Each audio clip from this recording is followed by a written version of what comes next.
তোমাদের সাথে কিছু গুরুত্বপূর্ণ কথা আছে। সবাই আসছে তো? না স্যার। ঠিক আছে, যারা আসে নাই তাদেরকেও কথাগুলো পৌঁছায় দিও। আজকে সবাই তো স্কুল ড্রেস পরে আসোনি, স্কুল ড্রেস কাল দিবে। স্যার আমাদের কথা দিচ্ছি।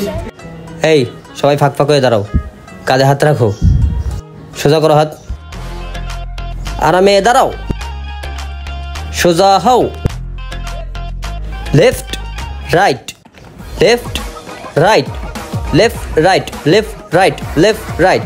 এই তুমি সামনে আসো, ওইদিকে ফিরে জাতীয় সঙ্গীত পাঠ করো। এই সবাই চুপ থাকো, এখন জাতীয় সঙ্গীত পাঠ করা হবে। বলো 1 2 3 4। আমার সোনার বাংলা, আমি তোমায় ভালোবাসি, চিরদিন আল্লাহর আকাশ আল্লাহর বাতাস আমার প্রাণে, তোমায় আমার প্রাণে বাজায় বাঁশি। শপথ, আমি শপথ করেছি যে আমি শপথ করেছি যে মানুষের সেবায় সর্বদা নিজেকে নিয়োজিত রাখিব। যাও তুমি। এই তোমাদেরকে সকলকে বলছিলাম না আমরা পুরনো জামা কাপড় মানুষদেরকে দান করব। হ্যাঁ, কে কে বাসা থেকে নিয়ে আসছো বলো? জি স্যার। জি স্যার। যাক, মাশাআল্লাহ, সকলের জন্য একটা করো হাততালি। শোনো, তোমাদেরকে আর একটা দায়িত্ব দিই। তোমরা যখন কাল আসবা, সবার ঘরে পুরাতন যেসব বই আছে, তোমাদের আপুরা বলো ভাইরা বলো, 8 9 10 যত প্রকার বই আছে, পুরাতন বই যারা পড়ে না রাইখে দিছে, ওই সকল বইগুলা তোমরা জমা দিবা। যাদের বই নাই লাইব্রেরিতে রাইখে দিব, লাইব্রেরি থেকে নিয়ে তারা পড়বে। সবাই কাল কি করবা? পুরাতন বই নিয়ে আসবো। স্যার ও পিঠির মাঝখানে আইছে। এই তুই সবসময় দেরি করিস, তুই সবার লাস্টে আছিস তাই না? ওই জায়গা যা, কান্দর ক্লাসে তোর খবর আছে, যা কান্দর।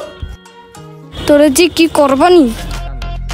এই সবাই আরামে দাঁড়াও, সোজা হও, লেফট রাইট, লেফট রাইট। তা সবাই ক্লাসরুমে যাও। হ্যাঁ যাও, কেউ মারামারি করবে না, ঠিক আছে? কেউ বিশৃঙ্খলা করবে না, পিছিয়ে দাঁড়াও। যে সিরিয়ালের বাইরে যাবে তার পিটাইয়া মাজা ভেঙে দেবো। শোন, তোরা তো জানিস আমাদের ইসলামকে অপমানিত করা হয়েছে, আমাদের কোরআনকে পুরানো হয়েছে, আমাদের অন্তরে আঘাত দেওয়া হয়েছে। আমরা মুসলমান, একজনকেও ছাড় দেব না যারা এই সমস্ত করছে। আর কালকে সকাল 10টার সময় বাইজিৎ আমরা শিববাড়ি মোড় সবাই অবস্থান করব। তোদের যারা যারা আছে সবাইকে নিয়ে আসবি, বুঝতে পারছিস? কোরআন পড়াইছে, কালকের জন্য কেন অপেক্ষা করবো? ওরা আজকেরাই নিয়ে আয়, জনসম্মুখে নিয়ে ওরা শাস্তি দিতে হবে। আরে ভিডিওটা দেখার পরে আমার গায়ে রক্ত টকবক করতেছে। যতক্ষণ না পর্যন্ত করে ধইরা আমি পাড়ায় মাইরে না ফেলতে পারতেছি, ওরে আগে ধইরা পাড়ায় মাইরে ফেলাবো, তারপর আমার রক্ত ঠান্ডা হবে। দ্রুত করে আন্দোলনের ব্যবস্থা কর সবাই। শোন, এরা প্রতিনিয়ত অন্যায় করেই যাচ্ছে, আমরা মুসলমানরা এক হয়ে এটার এটা প্রতিনিয়ত করা দরকার। শোন ইরফান, কালকে যে কোরআন শিব পড়াইছে না, ওর একটা মূর্তি বানায় নিয়ে আসবি। কালকের আন্দোলনে আমরা ওইটা পুরাবো, ভিডিও করে ওইটা ফেসবুকে ছাড়া লাগবে, ছড়াই দিতে হবে, সারা বিশ্বরে দেখাই দিতে হবে। শোন ভাইজি, তুই তো রিলস দেখতে থাকিস সারাদিন, ফেসবুক থেকে ভালো ভালো স্লোগান কালেক্ট করবি, ব্যানারে লিখে নিয়ে আসবি ভালো করে, আমরা সবাইরে দেখাই দিব। খালি হাতে যাওয়া যাবে না, ভালোভাবে লেখে সবার হাতে হাতে এক একটা প্লে কার্ড নিয়ে আসবো, যাতে সারা বিশ্বের মুসলিম দেখতে পারে। আর আমাদের আন্দোলন দেখে প্রতিটা মুসলিম যেন ঘর থেকে বের হয়ে রাস্তায় নেমে আন্দোলন করে। সাকিব শোন, টিভির যত মিডিয়া আছে সবাইকে ডাকা হবে। আর বাইজিৎ, আমাদের যত ব্লগাররা আছে সবাইকে ডাক দিবি, সারা বিশ্বকে দেখাইতে হবে, না হলে পায়ে বসবো ওরা মুসলমানকে। আমরা এর তীব্র নিন্দা জানাবো কালকে। আমরা প্রত্যেকে চলে আসবো, আর আমাদের এইগুলো দেখে প্রত্যেকে ঘর থেকে বেরোয় চলে আসবে। আমার আল্লাহকে অপমানিত করা হয়েছে, কোরআন পুরানো হয়েছে, আর এদের এমন শাস্তি দেওয়া হবে, তার শাস্তি দেখে পরবর্তীতে কেউ যেন আর অন্যায় কাজ না করে। চল সবাই, কালকে বিকালে সবাই প্রস্তুত থাকবি, ফোন যেন না দেওয়া লাগে।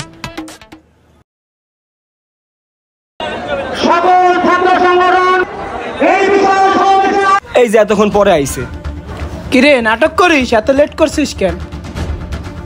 আসসালামু আলাইকুম। কি স্যার, আন্দোলনে যোগ দেওয়ার জন্য আসছেন? না, আমি কোনো আন্দোলনে আসিনি। আপনি একজন মুসলিম হয়ে আপনি কিভাবে বাসায় থাকেন? আপনারও তো এই আন্দোলনে আসা উচিত। আমার ক্লাস রাইখে আপনাদের উদ্দেশ্যেই আসছি। আপনারা যে আন্দোলনে যাচ্ছেন, এই আন্দোলনের কতটা হক আপনারা আদায় করতেছেন বলেন? কোরআন পুরানোর কথা শুনে ঘরে 1 মিনিটও দাঁড়াই নাই, সাথে সাথে বেরোয় গেছি আন্দোলন করার জন্য। বুঝতে পারছি আপনাদের রক্ত এখন গরম, আপনাদের মন মানতেছে না, ঘর থেকে নামছেন আন্দোলনের জন্য, কোরআনের বিচার করতে চান আপনারা। কোরআন রক্ষককারী কিন্তু আল্লাহ নিজেই, লাউহে মাহফুজে কোরআন সংরক্ষিত আছে। এই কোরআনকে অপমান করলে আল্লাহ তাআলা নিজেই তাকে দুনিয়াতে আযাব দেখাই দিবে। কিন্তু আমরা দুনিয়াতে যারা আছি, কোরআনের যে হক সেটা কি আমরা আদায় করতেছি? স্যার আপনি না বুঝে কথা বলবেন না, আপনি স্কুলের টিচার, আপনি স্কুলে বসে লেকচার দেবেন। আমরা যদি হক আদায় নাই করতাম, আমরা কি তাহলে আজকে মাঠে থাকতাম বলেন? কোরআনের হক কাকে বলে শুনেন তাহলে। এই তোমাদেরকে কালকে একটা কথা বলছিলাম যে সবাইকে পুরাতন বই আনতে বলছিলাম, সবাই আনছো? জি স্যার। দেখি তুমি কি বই আনছো। হ্যাঁ, এটা তো কোরআন শরীফ, কোরআন শরীফ আনতে বলছি। ধরো বোকা, এটা রাইখা আসবা, কোরআন শরীফ আনবা না, বুঝে না কিছু। দেখি তুমি কি বই আনছো। হ্যাঁ, তুমিও তো কোরআন শরীফ নিয়ে আসছো। তোমরা কি দুজন বোকা? তোমাদের দুজনকে কি কোরআন শরীফ নিয়ে আসতে বলছি আমি বলছি তোমাদের পুরাতন বই যেসব পড়ে না। দেখি তোমার বই দেখি। হায় আল্লাহ, তুমিও কোরআন শরীফ নিয়ে আসছো। তোমরা কি সবাই কোরআন শরীফ নিয়ে আসছো? হ্যাঁ স্যার। তোমরা কোরআন শরীফ কেন নিয়ে আসছো? আমি তো বলছি পুরাতন বই থাকলে সেগুলো নিয়ে আসবা। স্যার আপনি তো বলছেন যে সব বই পড়ায় না সেই সব বই আনতে, আমরা তো সেই বই নিয়ে আসছি। স্যার এই বই তো আমাদের বাসায় পড়া হয় না। হায় আল্লাহ, দুনিয়ার কি অবস্থা। এই তুমি সূরা ফাতিহা পড়ো। বিসমিল্লাহির রহমানির রহিম মালিক ইয়াউমিদ্দিন। হ্যাঁ, তোরা হাসতেছিস কেন? তুই সূরা ইখলাস পড়। বিসমিল্লাহির রহমানির রহিম। দেখ কিছুই পারে না, চুপ করে দাঁড়ায় রয়েছে। তুই সানা পড়। স্যার আমি তো সানা খাই না। হাপ, আমি কি খাওয়ার সানা বলছি? নামাজে শুরুতে যখন পড়ে হাত উঠানোর পর। আর স্যার আমি পারি। বল। তাবারাকাসমুকা। চুপ, এত বড় হয়েছিস তোরা, ইসলামের কোনোই জ্ঞান নেই। তোদের বাপ মা বাসায় কি শিক্ষা দেয়? তোদের বাবা মা কি এখন বাসায় আছে? না স্যার, আন্দোলন হচ্ছে না বাবা, আন্দোলনে গেছে। কিসের আন্দোলন? স্যার কোরআন পড়াইছে না, সেইখানে গেছি। ও বুঝতে পারছি, ঠিক আছে তোমরা তাহলে ক্লাসে যাও। আজকে তোমাদের স্কুল ড্রেস দেওয়া হবে, সবাই স্কুল ড্রেস নিয়ে যাবা, ঠিক আছে? যাও যাও, left right left right left right. আপনাদের এই ছেলে ভাইয়ের হাল তো দেখলেন কেমন। স্কুলে বাচ্চাদের বললাম পুরাতন বই নিয়ে আসতে, তারা নিয়ে আসছে কোরআন। তাদের বাসায় কোরআন পৌঁছে যাচ্ছে, তাও পড়ার কেউ নাই। কোরআনের হক কি ভাই? কোরআনের তেলাওয়াত করা, কোরআনকে সবসময় চর্চা করা। ওই ব্যক্তির যেমন কোরআনের প্রতি ভালোবাসা নাই, তার জন্য সে কোরআন পড়াইতে দ্বিধাবোধ করেনি। আর আমি বলবো ওই ব্যক্তির মতন সেম আপনাদের ভিতরে যদি ভালোবাসা থাকতো তাহলে কোরআনের হক আজকে আদায় করতেন। আপনারা ঘরে বসে কোরআন পচাচ্ছেন আর তারা না বুঝে কোরআন পুরাচ্ছে। তাদের ভিতরে আর আপনাদের ভিতরে কোনো পার্থক্য নাই। আপনাদের এখন যদি বলা হয় 1 মাস আপনারা প্রতিদিন 1 পারা করে পড়বেন, আপনারা কে কে রাজি আছে বলেন?